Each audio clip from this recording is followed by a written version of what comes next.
Белебей Нурмухамед Хусаинов 2 недели страдает из-за своего разговора с Владимиром Путиным. До нынешнего Сочи предыдущим адресом путинских поездок была Казань. На Третьем Всемирном конгрессе татар особо интересна была дискуссия в связи с выступлением Хусаинова про то, как нелегко быть татарином в Башкирии. Тема острая и деликатная. В Башкирии татар больше, чем самих башкир, и Хусаинов говорил о принудительном обашкиривании. Путин перегибы на местах назвал дурью, перечислил татар, больших русских начальников, и вызвал овацию, спросив: а если поскрести? Намекая на пословицу «поскреби любого русского, найдешь татарина». А про тяготы жизни президент страны принялся говорить: а каково русскому в Татарии, а чеченцу в Москве. При нынешней-то силе федерального центра можно ли было представить, что у Хусаинова из-за выступления, которому поддакивал Путин, начнутся неприятности? Газета первой сообщила: Хусаинову не продляют рабочий контракт. Оказывается, на съезд Хусаинов пробирался по собственной инициативе и проблемную тему выступления у начальства не утвердил. Мы намерены следить за этой историей. К татарскому активисту Хусаинову в башкирский город Белебей поехал наш специальный корреспондент Алексей Пивоваров.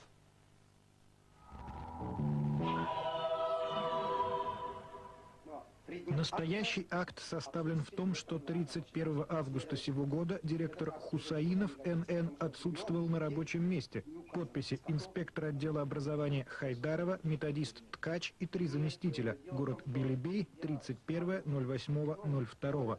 Как раз накануне, 30.08, Хусаинов выступал перед Путиным по национальному вопросу. Это со стороны кажется, что Татарстан и Башкортостан не разлей вода, а их президенты Ментимер Шаймиев и Муртаза Рахимов – близнецы-братья.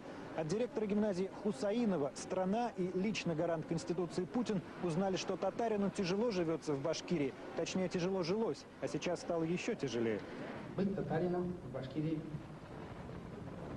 нелегко. Был у Хусаинова и другой, утвержденный текст. Но то, о чем наболело, никогда бы ведь не утвердили. В Башкортостане идет усиленная агитация, что в татарских районах записались башкирами. Иначе могут ликвидировать республику или еще что-то.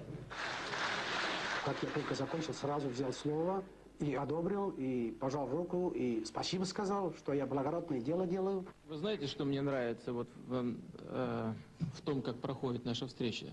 В том, что люди говорят свободно, открыто и ясно то, что их беспокоит. На следующий день Хусаинов вернулся в гимназию. Акт о прогуле уже ждал его. Последний день его работы по контракту 31 августа. А дальше? А дальше, если он не перезаключен, человек остается работать, но на какое время, это уже решать, допустим, начальнику отдела образования. По приезду она, наверное, этот вопрос решит. В уездном Белебее оппозиционеров отродясь не видели. Места здесь тихие, чинные. Городской глава 9-й год правит. Про Хусаинова, конечно, знали, что возмутитель спокойствия, но так, чтоб к Путину-то без приглашения в официальную делегацию директор ведь не входил. Когда первый раз я посмотрел передачу, услышал, что каким-то образом наш директор гимназии оказался в Казани и выступил на встрече с Владимиром Владимировичем Путиным. Я очень сильно удивлен был, как он туда попал. Нормальный директор. Директором Хусаинов 7 лет. В единственный район татарской гимназии, здесь по-татарски преподают часть предметов, он и начальник, и отец родной.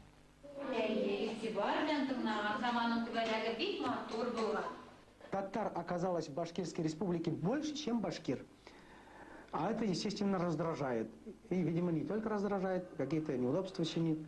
Акт о прогуле директор считает незаконным. 31-е вообще было субботой, выходным днем. И составлено с нарушениями. Хусаинов знает, с десяток судов за спиной. В этот раз пожаловался в милицию. С полковником Сафиным не 1 год на коротке. И о политике бывало, и о жизни спорят. Полковник и сам татарин, а с Хусаиновым не во всем соглашается. Многократно вот в наших многочасовых беседах мы это все с ним обговаривали. Но почему, говорю, вы эти вопросы не ставите, скажем, перед управлением народного образования республики, в конце концов, перед президентом республики, перед главой администрации, ну что сразу вот перед Путиным? Беда полковнику с Хусаиновым. Может, и родственные души, да на службе симпатии не положены. Хусаинов к Путину пробирался конспиративно. Директорская 89-го года «пятерка» все округи знакома. Ее бросил, выехал с приятелем на его машине, за постом в другую пересели. К тому приятелю уже после всего человек с разговором приходил. Сказал вроде из службы безопасности президента Рахимова. Правда это или нет, только к Хусаинову тот приятель больше не заходит. Вообще... Интересные разговоры идут вокруг этого, а мы ничего не знаем.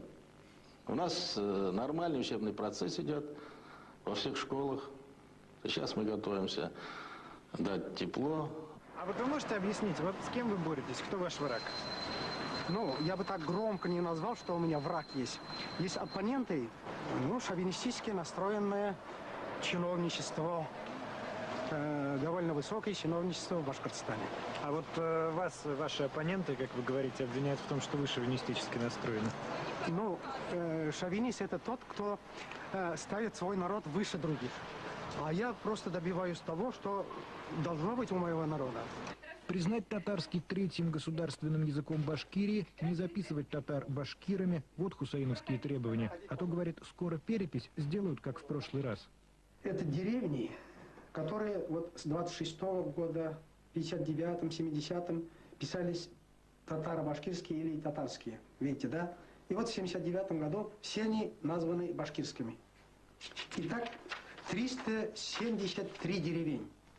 Ну, может, это естественный процесс? Ну, а что же происходит там? Через эти деревни проходит, быть-производитель, что ли?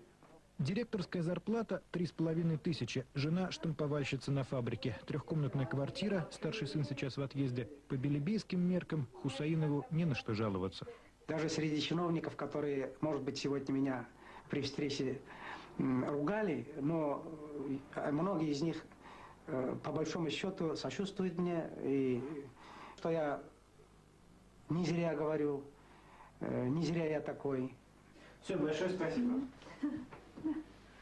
Ну, Мухаммед Нуриевич, ты сейчас влипнешь куда-нибудь со своими интервью. Куда?